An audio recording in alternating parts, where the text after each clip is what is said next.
السلام علیکم۔ ایک سوال ہے کہ اپنی طاقت کو کیسے پہچانیں؟ قرآن اس بارے میں کیا کہتا ہے؟ ایسے ہی ملتے جلتے اور سوالات ہیں کہ قرآن انسان کو اپنی صلاحیت، علم، جسمانی قوت، کردار اور ذمہ داری پہچاننے کا کیا معیار دیتا ہے؟ کیا آپ واقعی اپنی طاقت کو جانتے ہیں یا صرف اپنی کمزوریوں کو دیکھتے رہتے ہیں؟ قرآن انسان کو اپنی اصل طاقت پہچاننے کا کیا معیار دیتا ہے؟ قرآن کے مطابق انسان اپنی طاقت کیسے پہچانے؟ طاقت صرف جسمانی طاقت نہیں۔ سورہ قصص کی آیت نمبر 26 میں ہے کہ ان خیر من استاجرت القوی الامین، یعنی ایک اچھے انسان کی دو نمایاں خصوصیات بیان ہوئی ہیں: طاقتور قابل، الامین امانت دار۔ تو قرآن کے مطابق طاقت اکیلی کافی نہیں، طاقت کے ساتھ امانت بھی ضروری ہے۔ ایک شخص بہت ذہین ہو سکتا ہے، لیکن اگر وہ اپنی ذہانت دھوکے کے لیے استعمال کرے تو یہ قرآن کے مطلوبہ کردار کی تکمیل نہیں۔ صلاحیت میں علم بھی شامل ہے۔ سورہ بقرہ کی آیت نمبر 247 میں ہے کہ طالوت کے انتخاب کے حوالے سے قرآن کہتا ہے وَزَادَهُ الْبَسْطَةَ فِي الْعِلْمِ وَالْجِسْمِ، اللہ نے اسے علم اور جسمانی صلاحیت میں وسعت دی۔ تو ہر انسان کی طاقت صرف بازوؤں میں نہیں ہوتی، کسی کی طاقت علم ہے، کسی کی فیصلہ سازی، کسی کی گفتگو، کسی کی انتظامی صلاحیت، کسی کی جسمانی قوت اور کسی کی مسئلہ حل کرنے کی صلاحیت۔ طاقت کی تیاری بھی کرنی ہوتی ہے۔ سورہ انفال کی آیت نمبر 60 میں ہے کہ وَأَعِدُّوا لَهُم مَّا اسْتَطَعْتُم مِّن قُوَّةٍ، یہاں ایک بہت اہم اصول ہے کہ قوت کو تیار کیا جاتا ہے، یعنی انسان یہ نہ کہے میرے اندر کچھ خاص نہیں، بلکہ اللہ نے میرے اندر کیا صلاحیت رکھی ہے اور میں اسے کتنا بہتر بنا رہا ہوں۔ تو قرآن کا ایک بہت بڑا اصول ہے کہ اپنی طاقت کو پہچاننے سے پہلے اپنی ذمہ داری پہچانیں۔ تو یہاں سورہ نحل کی آیت نمبر 78 بہت خوبصورت زاویہ دیتی ہے کہ اللہ انسان کے لیے سمع، بصر اور افئدہ کا ذکر کرتا ہے، یعنی سننے، دیکھنے اور سمجھنے کی صلاحیتیں۔ اگر اللہ نے ہمیں سننے، دیکھنے اور سمجھنے کی صلاحیت دی ہے تو کیا ہم نے کبھی سوچا کہ ہم ان صلاحیتوں کو کس کام میں استعمال کر رہے ہیں؟ تو مضبوط قرآنی زاویہ جو ہے وہ اپنی طاقت جاننے کا مطلب یہ نہیں کہ میں سب سے بہتر ہوں، بلکہ مجھے معلوم ہے کہ اللہ نے مجھے کیا صلاحیت دی ہے۔ میں کسی سے کم نہیں، بلکہ میں اپنی صلاحیت کو کس کام میں لگا رہا ہوں۔ میری طاقت میری کامیابی ہے نہیں، بلکہ میری طاقت میرے لیے ذمہ داری ہے۔ تو یہ وہ سوالات ہیں جو موجودہ مروجہ تراجم کو مد نظر رکھ کر ہی کیا گیا ہے اور اسی سے بات ہوئی ہے۔ تو میں ان آیتوں کی تفصیل میں جانے سے پہلے انہی تراجم کو مد نظر رکھتے ہوئے چند باتیں آپ کے سامنے پیش کرتا ہوں۔ آپ کو لگتا ہے آپ کمزور ہیں، شاید مسئلہ کمزوری نہیں، مسئلہ یہ ہے کہ آپ نے ابھی تک اپنی طاقت پہچانی ہی نہیں۔ لیکن سوال یہ ہے قرآن طاقت کی پہچان کا معیار کیا دیتا ہے؟ آئیے انسان کی طاقت کے بارے میں قرآن کی چند آیات دیکھتے ہیں۔ تو قرآن کے مطابق اپنی طاقت پہچاننا اپنی ذمہ داری پہچاننا ہے۔ جسمانی طاقت سورہ بقرہ کی آیت نمبر 247، علم اور ذہنی صلاحیت سورہ نحل آیت نمبر 78 اور سورہ البقرہ آیت نمبر 247، قابلیت امانت سورہ القصص آیت نمبر 26، طاقت کو تیار کرنا سورہ انفال آیت نمبر 60۔ شاید اصل سوال یہ نہیں کہ میرے اندر کتنی طاقت ہے، اصل سوال یہ ہے کہ جو طاقت اللہ نے دی ہے میں اسے کس مقصد کے لیے استعمال کر رہا ہوں۔ فرض کریں ایک شہر میں شدید بارش آتی ہے، ایک شخص کے پاس پیسہ نہیں، بڑا عہدہ نہیں، لیکن اس کے پاس کشتی چلانے کی مہارت ہے۔ دوسرا ڈاکٹر ہے، تیسرا گاڑی رکھتا ہے، چوتھا لوگوں کو منظم کر سکتا ہے، پانچواں صرف پانی اور کھانا پہنچا سکتا ہے۔ اگر یہ سب کہیں کہ میرے پاس کچھ نہیں تو شاید مسئلہ ان کی کمزوری نہیں، اپنی طاقت سے ناواقفیت ہے۔ قرآن ہمیں یہ سوچنے پر مجبور کرتا ہے کہ اللہ نے جو صلاحیت دی ہے اسے پہچانا بھی جائے اور ذمہ داری کے ساتھ استعمال بھی کیا جائے۔ یہاں آپ سورہ قصص کی آیت نمبر 26 دیکھ سکتے ہیں۔ تو اصل طاقت کیا کچھ ہے وہ دیکھنا ہے کہ کیا واقعی میرے اندر کوئی ایسی طاقت ہے جسے میں خود نہیں جانتا۔ تو بہرحال آیتوں کی تفصیل میں جانے سے پہلے کچھ آپ کے سامنے مثالیں بھی رکھوں گا تاکہ بات زیادہ واضح ہو جائے اور آپ آج کے دور کے مطابق آیات کی ہدایت کو سمجھ سکیں۔ مثال سے پہلے کچھ بات آپ کے سامنے رکھ رہا ہوں تاکہ سمجھنے میں مزید آسانی ہو۔ آپ کو اپنی طاقت کا صرف ایک حصہ معلوم ہے، لیکن قرآن شاید آپ کو طاقت کا وہ مطلب بتاتا ہے جس پر آپ نے کبھی غور ہی نہیں کیا۔ کیا آپ کمزور ہیں یا آپ نے ابھی تک اپنی اصل طاقت پہچانی ہی نہیں؟ طاقت صرف جسم میں ہوتی ہے؟ قرآن کا جواب شاید آپ کی سوچ بدل دے۔ کسی کے پاس دولت ہے، کسی کے پاس علم، کسی کے پاس ہمت، لیکن قرآن کے نزدیک اصل طاقت کیا ہے؟ آپ کے اندر ایک طاقت ہے جسے شاید آپ خود بھی نہیں جانتے۔ قرآن بتاتا ہے اسے کیسے پہچانیں۔ اب موجودہ دور سے آپ کو کچھ مثال پیش کر دے رہا ہوں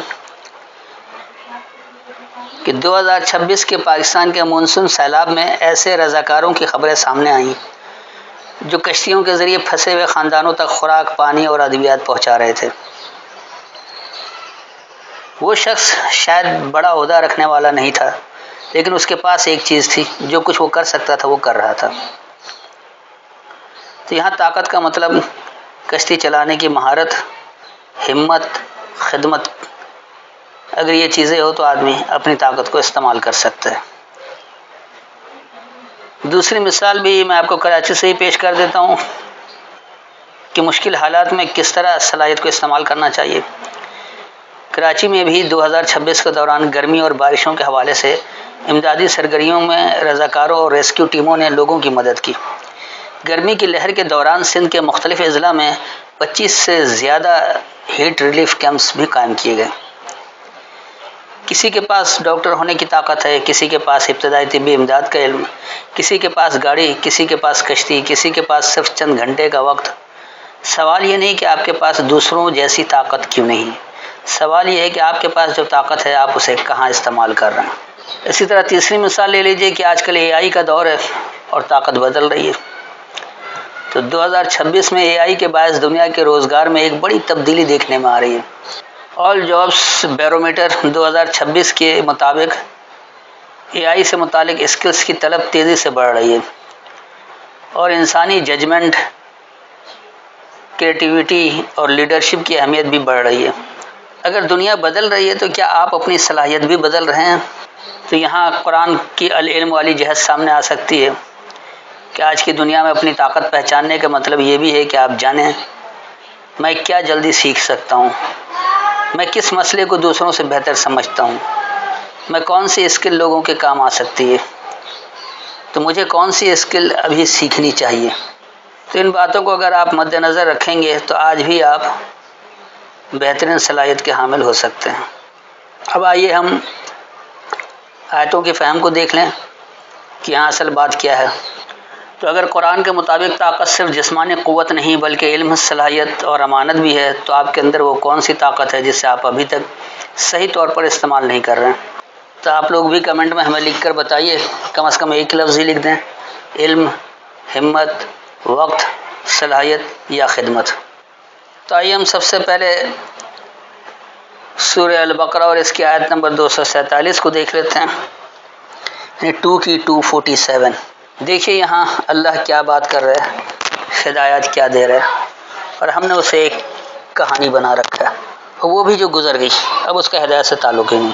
وَقَالَ لَهُمْ نَبِيُّهُمْ، اور کہا ان کے لیے ان کے خبر دینے والوں نے، ان اللہ، بے شک اللہ، قد بعث لکم، یقینی ابھارتا ہے تمہارے لیے، طالوت ملکن، طاقت کا زیادہ ہونا اختیار۔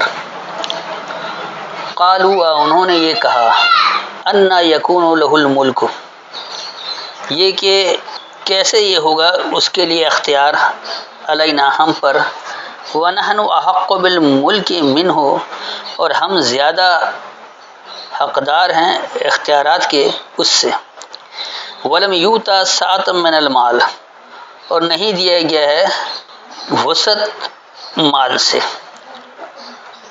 قال ان اللہ اصطفاہ علیکم، تو کہا بے شک اللہ سے وہ منتخب ہوا ہے تم پر، وزادہ بسطۃ فی العلم والجسم، اور اسے زیادہ ہے پھیلاؤ علم میں اور جسم میں، یعنی خاص علم جو اللہ کی کتاب کا علم ہے، اور خاص جسم یعنی ایک خاص ڈھانچہ کہ کس بات کو کس ڈھانچے کے تحت مرتب کیا جائے کہ وہ اس کا نتیجہ اچھا نکلے۔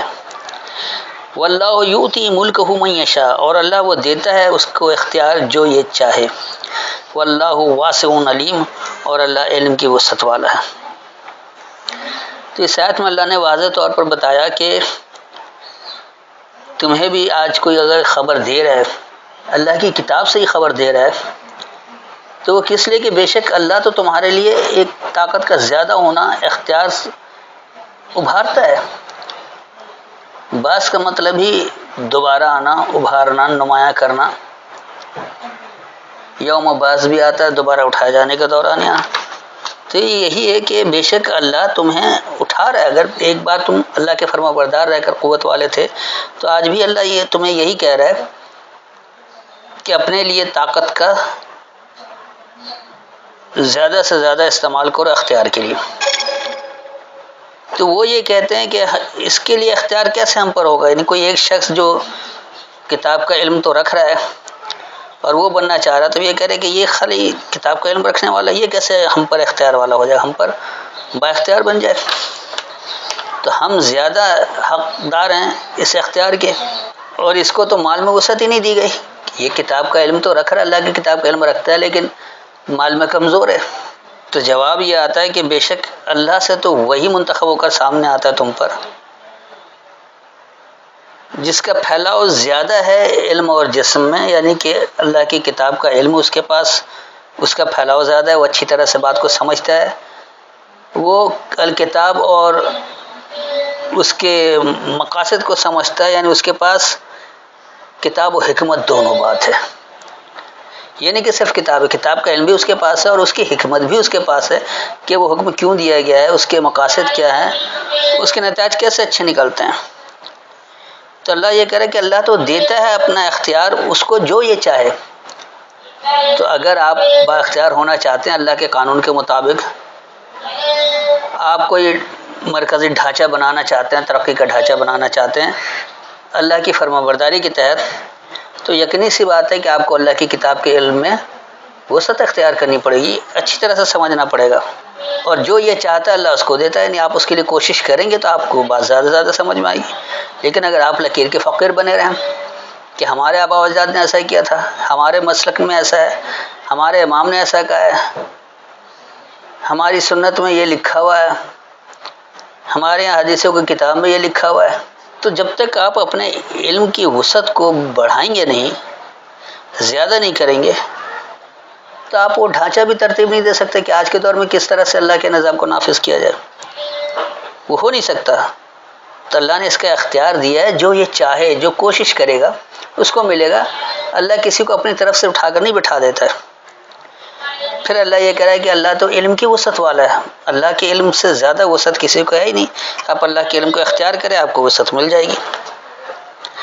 اب آئیے دوسری جگہ سورہ الانفال اور اس کی آیت نمبر 60 دیکھ لیں، 8 کی 60۔